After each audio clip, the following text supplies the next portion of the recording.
हजरत सुल्तान नूरुद्दीन जंगी। सुल्तान नूरुद्दीन जंगी ईशा की नमाज पढ़कर सोए कि अचानक उठ बैठे और नम आंखों से फरमाया, मेरे होते हुए मेरे आका नबी करीम सल्लल्लाहु अलैहि वसल्लम को कौन सता रहा है। आप इस ख्वाब के बारे में सोच रहे थे जो मुसलसल 3 दिन से इन्हें आ रहा था और आज फिर चंद लम्हों पहले इन्हें आया, जिसमें सरकार दो आलम सल्लल्लाहु अलैहि वसल्लम ने 2 अफराद की तरफ इशारा करके फरमाया कि मुझे सता रहे हैं। अब सुल्तान को करार कहाँ था। इन्होंने चंद साथी और सिपाही लेकर दिमशक से मदीना जाने का इरादा फरमाया। इस वक्त दिमशक से मदीना का रास्ता 20 से 25 दिन का था, मगर आपने बगैर आराम किए यह रास्ता 17 दिन में तय किया। मदीना पहुंचकर आपने मदीना आने और जाने के तमाम रास्ते बंद करवाए और तमाम खासवाम को अपने साथ खाने पर बुलाया। अब लोग आ रहे थे और जा रहे थे। आप हर चेहरा देखते मगर आपको वो चेहरे नजर नहीं आते। सुल्तान को फिक्र लाहक हो गई और आपने मदीने के हाकिम से फरमाया, क्या कोई ऐसा है जो इस दावत में शरीक नहीं। जवाब मिला कि मदीने में रहने वालों में से तो कोई नहीं,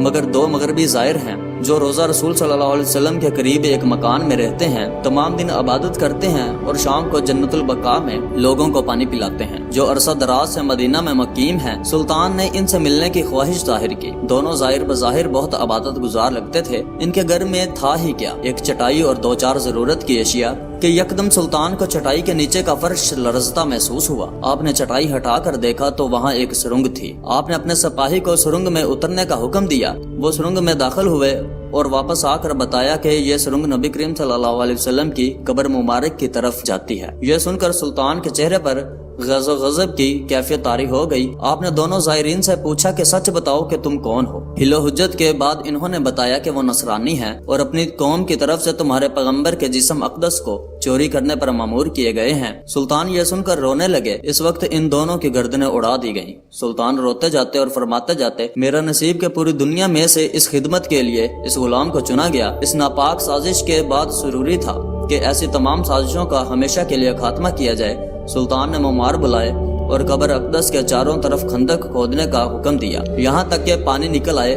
सुल्तान के हुक्म से इस खंदक में पिघला हुआ सीसा भर दिया गया। मोअज़्ज़िज़ ख़वातीन व हज़रात, उम्मीद है आपको हमारी वीडियो पसंद आई होगी। अगर वाकई आपको हमारी वीडियोस पसंद आई है तो प्लीज हमारे चैनल एच डिस्कवरी को सब्सक्राइब करें, बेल आइकन पर जरूर क्लिक करें ताकि ऐसे आने वाली और नई वीडियोस अब तक बआसानी पहुंचती रहें। शुक्रिया, अल्लाह हाफिज।